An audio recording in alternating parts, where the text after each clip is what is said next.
ட்ரெயின்ல வைகை எக்ஸ்பிரஸ் போட்டு அது வந்து சேர்ற டைம் போட்டிருப்பான் 12:30. எதுல? ரயில்வே டைம் டேபிள்ல எடுத்து பாத்தீங்கன்னா 12:30 இருக்கும். வர்றது 2:15 வரும். என்னன்னா கடைசி நேரத்துல மாத்திருக்காங்க.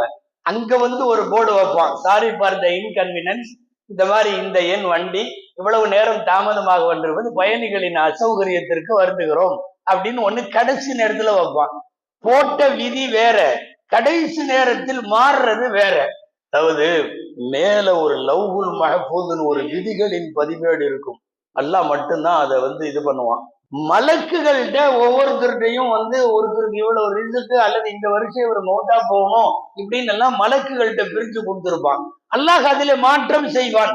எப்படி செய்வான்னா, பிரார்த்தனைகள் மாற்றும், சதகாக்கள் மாற்றும், உறவுகளை பேணுவது எவ்வளவு தூரமோ அவ்வளவு தூரம் அந்த இறைவன் அந்த